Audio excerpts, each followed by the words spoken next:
तो दोस्तों एक बार फिर से स्वागत है आप सभी का आपके अपने favourite English learning channel scholar English पर। मेरा नाम है दीपिका कुमावत और मैं इस चैनल पर वेरियस कॉम्पिटिटिव एग्जाम्स के लिए इंग्लिश सब्जेक्ट टीच करती हूँ। तो बेसिकली आज के इस वीडियो में हम डिस्कस करने जा रहे हैं वन वर्ड सब्सटीट्यूशन।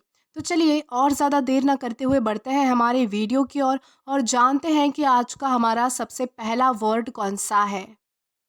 तो आज का हमारा सबसे पहला वर्ड है कोकस। कोकस का मतलब होता है अ क्लोज पॉलिटिकल मीटिंग, यानी कि बैठक। यानी कि जब भी कोई पॉलिटिकल मीटिंग होती है, यानी कि राजनीतिक मीटिंग होती है, तो उसे कहा जाएगा कोकस। देन इसी के साथ हम आगे जाएंगे हमारे नेक्स्ट वर्ड की ओर और जानेंगे कि इसके बाद हमारा अगला वर्ड कौन सा है। तो इसके बाद हमारा अगला वर्ड है पोजी। पोजी का मतलब होता है अ टेम्पररी पुलिस फोर्स, यानी कि सिपाहियों का दल। यानी कि ऐसा सिपाहियों का दल, ऐसा पुलिस फोर्स जो टेम्पररी है, यानी कि परमानेंट नहीं है, तो उसे कहा जाएगा पोजी। देन इसी के साथ हम आगे जाएंगे हमारे नेक्स्ट वर्ड की और जानेंगे कि इसके बाद हमारा अगला वर्ड कौन सा है। तो इसके बाद हमारा अगला वर्ड है क्रीच। क्रीच का मतलब होता है nursery where babies and young children are cared for during the working day, यानी कि शिशु गृह। यानी कि ऐसी जगह जहाँ पर जो छोटे बच्चे होते हैं उनको जो है वो रखा जाता है, उनकी देखभाल की जाती है दिन के समय में, क्योंकि उनके पेरेंट्स को जो है वो इतना टाइम नहीं होता, वो काम पर होते हैं, इसलिए वो उनको वहाँ पर छोड़ के जाते हैं। तो ऐसे जगह को, ऐसे घर को कहा जाएगा क्रीच। देन इसी के साथ हम आगे जाएंगे हमारे नेक्स्ट वर्ड की और जानेंगे कि इसके बाद हमारा अगला वर्ड कौन सा है। तो हमारा नेक्स्ट वर्ड है डॉर्मिटरी।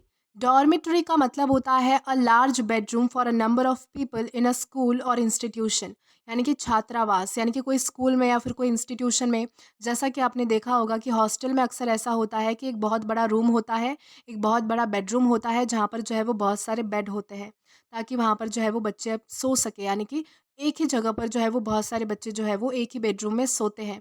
तो उस तरह की अरेंजमेंट को यानी कि उस रूम को कहा जाएगा डॉर्मेट्री। देन इसी के साथ आगे बढ़ते हैं। तो इसके बाद हमारा अगला वर्ड है ब्रूड। ब्रूड का मतलब होता है a family of young animals, यानी कि जवान जानवरों का परिवार।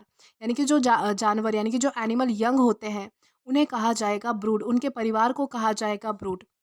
देन इसी के साथ हम आगे जाएंगे हमारे नेक्स्ट वर्ड की और जानेंगे कि इसके बाद हमारा अगला वर्ड कौन सा है। तो इसके बाद हमारा अगला वर्ड है क्लैक। क्लैक का मतलब होता है a group of followers hire to applaud at a performance, यानी कि किराए के प्रशंसक। यानी कि किसी परफॉर्मेंस के दौरान जो है वो ऐसे किराए के प्रशंसक जो जो है वो किराए पर आते हैं।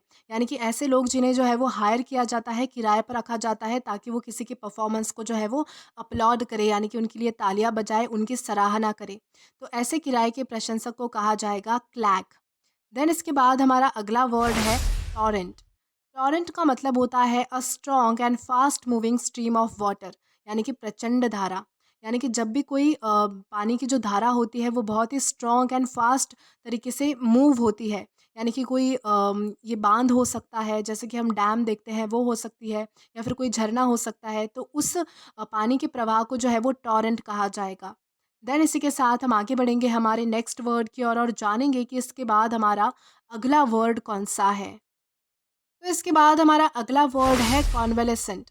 कॉन्वेलेसेंट का मतलब होता है one who is recovering health after illness, यानी कि स्वास्थ्य प्राप्त करने वाला व्यक्ति। यानी कि जब भी कोई व्यक्ति बीमार हो जाता है, उसके बाद जो अपनी वो रिकवरी करता है, यानी कि उस बीमारी से जब वो उभरता है, तो उस रिकवरी वाली जो फेज़ है उसे कहा जाएगा कॉन्वेलेसेंट। देन इसी के साथ आगे बढ़ते हैं। तो इसके बाद हमारा अगला वर्ड है ईगोटिस्ट। ईगोटिस्ट का मतलब होता है one who often talk of his achievements, यानी कि अहमवादी। यानी कि ऐसा व्यक्ति जो अपने अचीवमेंट्स के बारे में ज़्यादा बातें करता है, सबको ज़्यादा बताता है कि मैंने क्या क्या अचीव किया है, क्या क्या पाया है। यानी कि जो व्यक्ति जो है वो अपने ही बारे में बात करता है, उसे कहा जाएगा ईगोटिस्ट।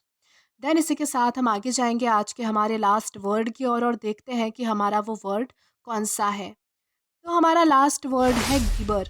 गिबर का मतलब होता है द साउंड ऑफ मंकीज, यानी कि बंदरों की आवाज़। यानी कि जो बंदर आवाज़ निकालते हैं, उसे जो है वो इंग्लिश में गिबर कहा जाता है।